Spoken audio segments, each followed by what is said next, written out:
Everyone tells you to stay calm, but nobody shows you how. And let's be honest, staying calm in a chaotic world feels like trying to hold your breath during a hurricane. You're constantly pulled into arguments, triggered by little things, haunted by that one comment someone made. But what if I told you that your power doesn't come from reacting louder, faster, or harder? It comes from not reacting at all? Sounds counterintuitive, right? But here's the truth. The strongest person in the room isn't the one who speaks first. It's the one who chooses when to speak, and when to stay silent. And the difference between who controls the room and who's being controlled by it comes down to one thing: emotional self-mastery. In this video, you'll learn how to stop reacting and start responding. You'll discover the hidden power of composure, and how to build the kind of calm that can't be shaken even when the world tries. This isn't about bottling things up. It's about taking back control from the chaos inside you. Watch closely, because the people who learn this skill, they stop being easy to manipulate, and start becoming unforgettable. You know that rush you get when you clap back at someone who disrespected you? That sharp reply, that fiery reaction. It feels like power, like you just took back control of the situation. But here's the paradox: the moment you react without thinking, you're actually giving away control. You're being pulled by invisible strings. Emotions take the wheel, and you're just a passenger. What you call power is often just a panic dressed in confidence. It's like trying to put out a fire by blowing on it. Dramatic, but ineffective. Reactivity feeds the ego. It screams, "I won't be disrespected." But beneath the surface, it's fear doing the talking. Fear of looking weak, fear of losing ground. The loudest voice in the room is usually the one most desperate to be heard. The reactive person isn't commanding respect, they're chasing it, and others sense it. They might back down in the moment, but deep down, they see the cracks. True authority doesn't flinch. It doesn't need a scene to prove itself. Think about the people you truly respect. Not the loud ones, the ones who stay calm in chaos. Who absorb an insult like it's nothing more than wind brushing against stone. Their silence has gravity. It makes others uncomfortable, in a good way. Because it reveals who's truly in control. That kind of composure isn't passive, it's powerful restraint. It shows you're not driven by emotion. You're driven by something higher. Something unshakable. But how do they do it? What's happening in that space between the trigger and their response? There's a split second, almost invisible, between something happening and how you choose to respond. Most people blow right past it. They get cut off in traffic and boom, they're shouting. Someone makes a rude comment, and their ego flares like gasoline on a flame. But here's the truth. In that brief pause lies the entire key to emotional mastery. That space is your power. It's where you decide who's in charge, your higher self, or your ancient lizard brain. Every time you pause instead of reacting, you're rewiring your internal system. You're training yourself to respond, not explode. That moment of hesitation isn't weakness, it's refinement. It's what separates the emotionally mature from the emotionally impulsive. It's the inner equivalent of taking a breath before throwing a punch, and realizing you don't need to throw it at all. This gap isn't just for monks or mystics, it's for you, right now. You can practice it at the grocery store, during arguments with your partner, or even when talking to yourself. Next time something pokes at your nerves, notice that flicker of awareness, that voice that says, "You don't have to go there." That's not weakness, that's strength stretching its limbs. And the more you listen to it, the louder it gets.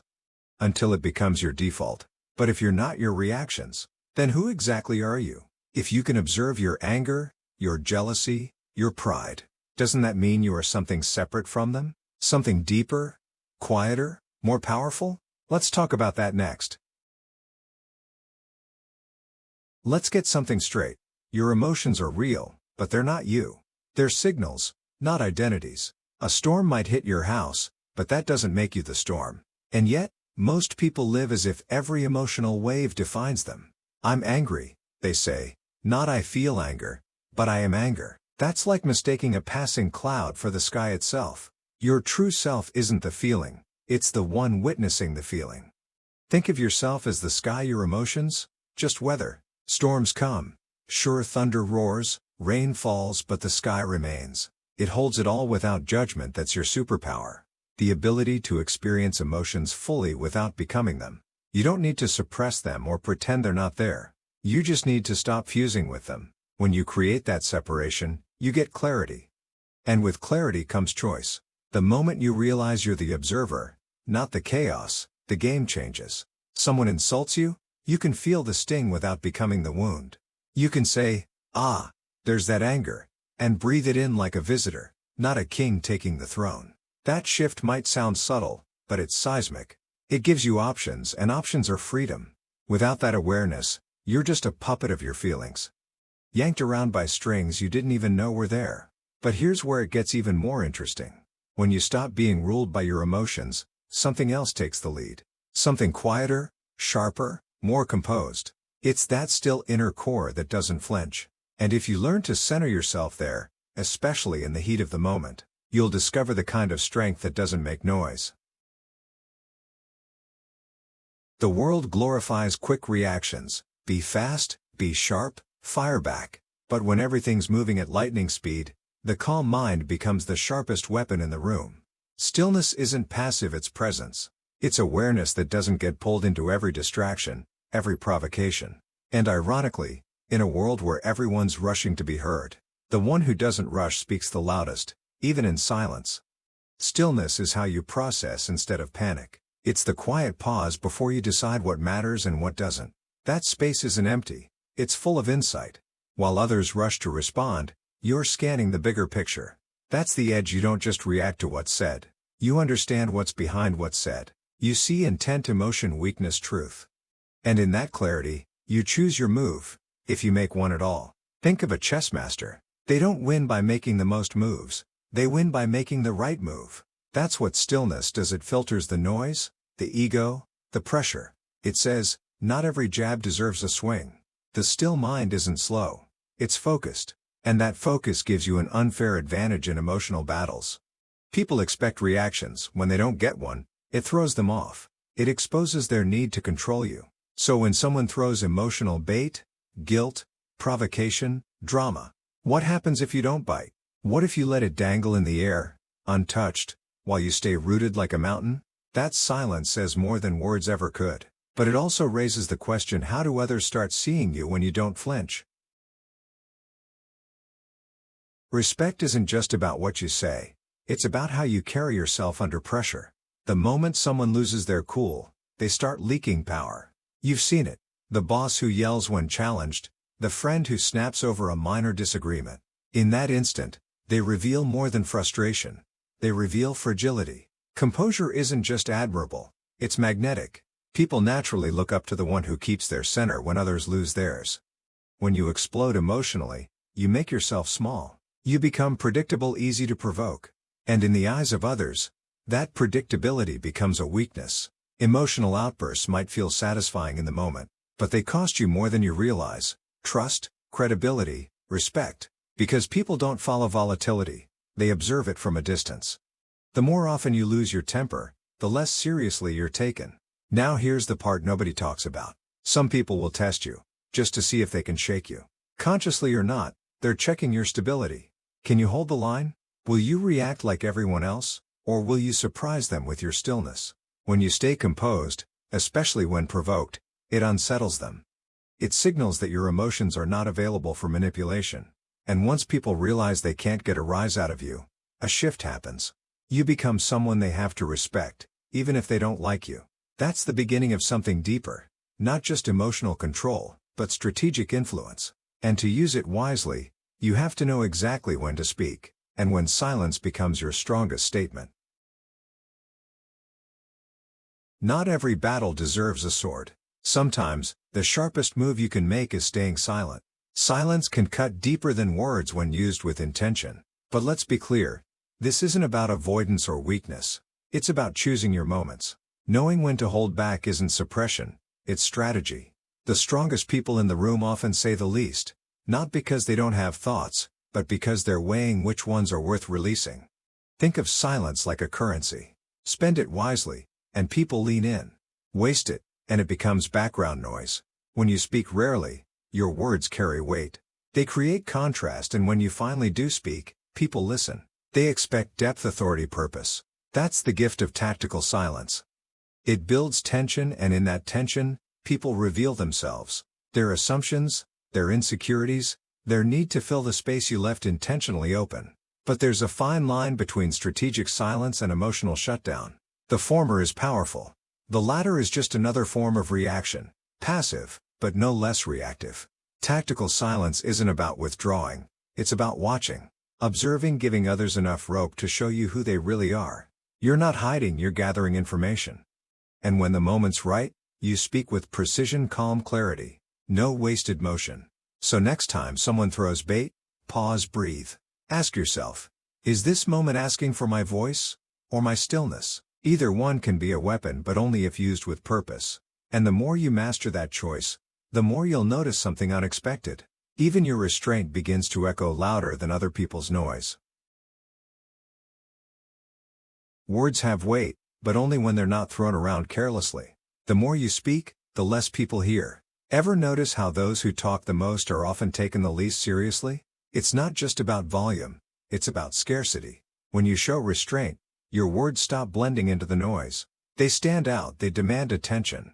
Not because they're loud, but because they're rare and well placed. There's a kind of authority that comes from holding back, from thinking twice, from knowing you could say something, but choosing not to. That moment of restraint signals self-control, and self-control is intimidating in the best way. It says, I don't need to prove myself right now. And ironically, that's often when people start listening more closely. Because true power doesn't need a spotlight, it shines through subtlety. When you use your words like a scalpel, not a hammer, you make an impact that lasts. You can dismantle egos with a single sentence. You can diffuse tension with a pause. You can gain trust by simply not over-explaining. That's the kind of communication that gets remembered. And when others realize you don't speak to be heard, but to be understood, they'll start leaning in, hanging on every word. That's not charisma, that's discipline. So if restraint is this powerful, why do so many people waste their voice? Why do they feel the need to fill every silence, explain every emotion, justify every decision? Maybe it's fear, or maybe they've never learned the difference between emotional suppression and emotional mastery. And that difference makes all the difference. Emotional detachment gets a bad rap. People hear it and think cold, robotic, or uncaring. But that's a shallow take. True detachment isn't about numbing yourself, it's about not letting emotions run the show. It's not the absence of feeling, it's the presence of clarity. You still feel deeply, you just don't let every feeling hijack your decisions. You remain rooted while the emotional storm passes overhead. Being emotionally detached doesn't mean you stop caring.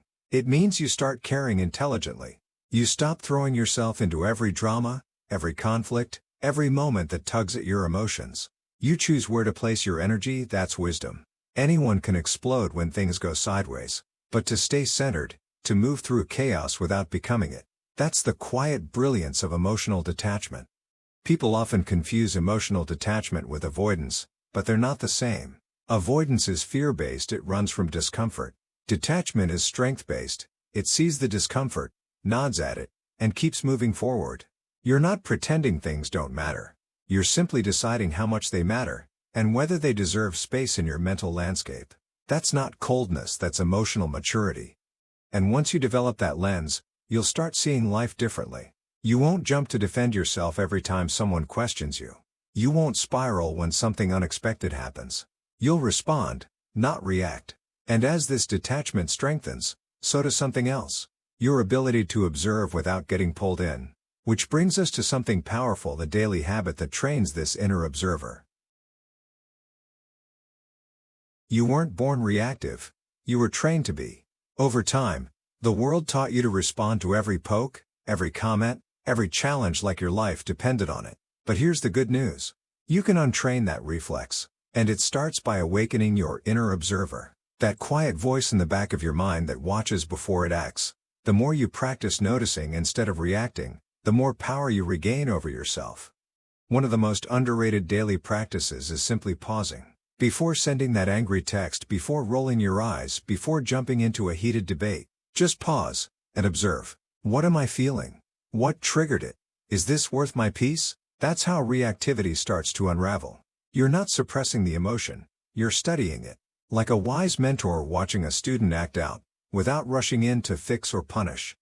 Journaling can help, so can mindful breathing. Even a short walk where you observe your thoughts without judgment can rewire your emotional responses. What you're doing is building mental space, a buffer between impulse and action. That space becomes a sanctuary, and over time, you'll notice something strange. The more you strengthen your inner observer, the less interesting reactivity becomes. You simply outgrow it. And then, something beautiful happens. When chaos hits, your first instinct isn't panic, it's stillness.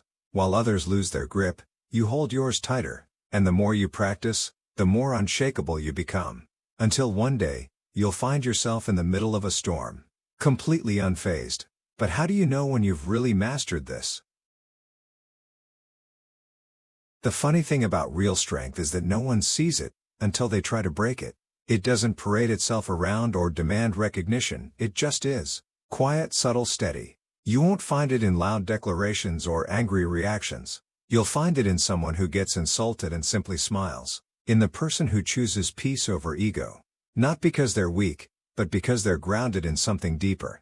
When life punches you in the face, and it will, what holds you together isn't your ability to fight back. It's your ability to stay rooted, to not let chaos pull you out of alignment. That kind of strength doesn't get built overnight, it's trained, sculpted through discipline, self-awareness, and restraint. And when it's tested, it doesn't crack. It responds with a kind of calm that shakes people more than shouting ever could. The strongest people often don't look like it. They're not always the loudest, the boldest, or the ones dominating the room. They're the ones who don't flinch when challenged, who don't panic when others unravel.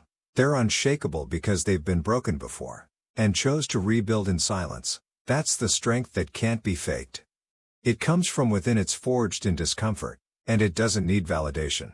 So when the moment comes, and it always comes, when someone tries to throw you off balance, what will they find? A reaction? Or a presence they can't move? Because that's the final test. And if you've trained well, you won't even need to respond to pass it. Now you know the truth. The most powerful people aren't the ones who control others, they're the ones who control themselves. So the next time you feel the urge to snap, prove a point, or defend your pride, ask yourself, am I reacting or responding?